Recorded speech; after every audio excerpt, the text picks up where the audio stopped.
damage that some of the net zero stuff is doing to business, and also a firm alignment with his chancellor. It would have meant a lot of very, very firm leadership, and that seems to have been impossible with this huge intake of new MPs who just feel their oats, feel their power, feel that they can push Starmer around, and gather around the virtually unknown Burnham. You really have to face how little we know about what, on a big prime ministerial level, Andy Burnham is going to do if he now takes over. I mean, we don't know about his defence policy. We don't really know about his foreign policy. We don't really know about his environmental policy. We just know about the Manchesterism, which actually sounds quite interesting. I quite like all that. So we don't know. But I mean, they have all tipped us into this. And I don't think Starmer could have done very much about it, to be honest. Not with the personality and the particular quality and style of leadership that is his nature. And we will talk about what happens next with Andy Burnham, but I think just for the next few minutes we're going to reflect on Keir Starmer a little bit more. We'll play a clip because Keir Starmer, as everybody heard earlier, was nearly in tears, on the brink of tears, when he was talking about his family and the decision that he'd made. But let's remind you of how David Cameron walked back into number 10 with his mic still on. So we'll have a new Prime Minister in that building behind me by Wednesday evening. Thank you very much.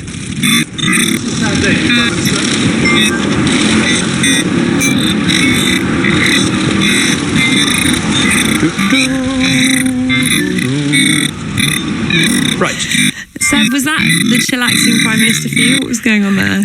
I mean, that moment is quite iconic. I haven't heard that in a long time, Lara. But, you sort of had the idea he was going to go back and have a nice large glass of white wine in the morning and sit back. But I think David Cameron has sort of said there that he was walking, hadn't realised the mic was still on, and was just trying to fill this awkward silence, having announced that he was leaving the job that he'd spent so long to get towards. But David Cameron versus Keir Starmer, fascinating contrast, because Keir Starmer came in as Prime Minister to be the serious guy, as how he painted himself. After all the frivolity and the chaos around the Tory presidency, he was going to come in and sort of do all the things the country needed. And I think what's been so funny over the last 6 months is to look back about who he's most similar. And it's probably not David Cameron, it's actually in some ways Boris Johnson. When you think about the various chaos around donations, you think about, Lord Ali and the glasses in the suits, which feels like a lifetime ago, but again still sticks in people's minds. These sort of inabilities to really do anything, to get stuck in, his inability to read the mood of the parliamentary party. And I think Keir Starmer would totally reject that and say that he was far more serious and did far greater things for the country.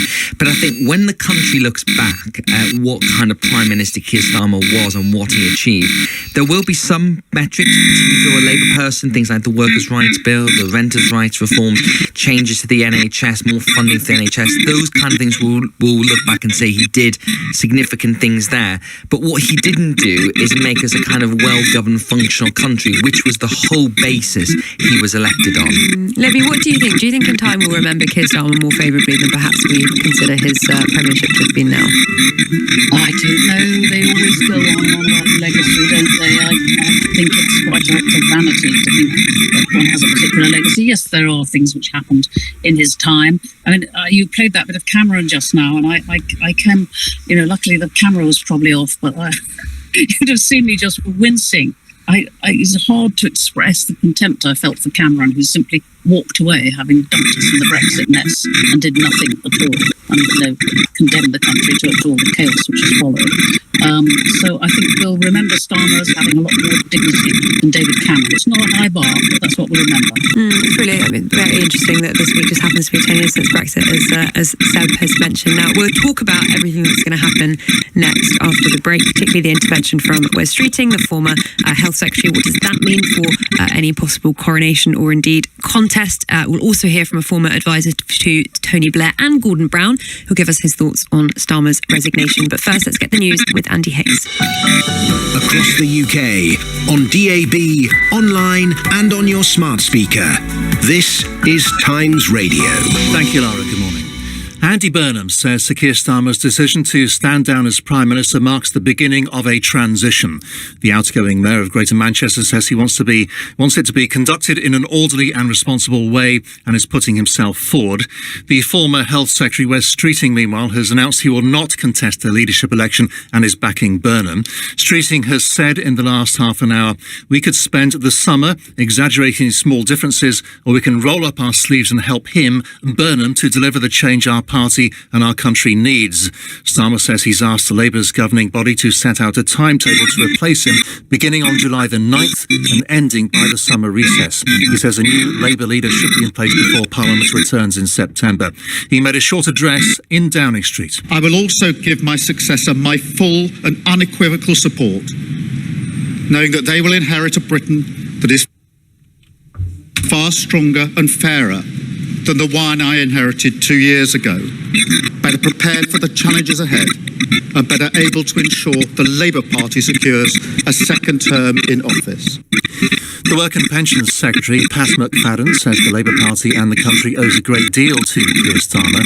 Labour Deputy Leader Lucy Powell says Starmer made us electable again and led us to a landslide election only 2 years ago. Tory leader Kenny Badenoch has described Starmer as a terrible Prime Minister. Lib Dem leader Ed Davies says the British people are sick of being let down by an endless merry-go-round of Prime Ministers while nothing really changes. This time must be different. For a roundup of the news on demand, find the Times Radio news briefing on the Times Radio app. This is Times Radio. Sail through the heart of historic cities and unforgettable scenery with Viking. Unpack once and get closer to iconic landmarks, local life and cultural treasures. Because when you experience Europe on a Viking longship, you'll spend less time getting there and more time being there. Learn more at Viking.com. Viking, exploring the world in comfort. Listen to Rod Liddle and guests review the week every Saturday morning from 10. Across the UK, on DAB, online and on your smart speaker, this is Times Radio. I'm Laura Spirit, unpacking the politics of the day with the Times' Libby Purvis and Seb Payne, who is still with me. We're talking about Keir Starmer's resignation and the fact that Andy Burnham is on course to be our 7th Prime Minister in a decade. He won't now be opposed, we learn, by the former Health Secretary, Wes Streeting, long considered to be a possible contender. Is this a good thing for the country that we're looking at a possible coronation rather than a contest? Let's bring in Theo Bertram, a former advisor to Blair and Gordon Brown and now director at the Social Market Foundation think tank. Morning, Theo. Hi,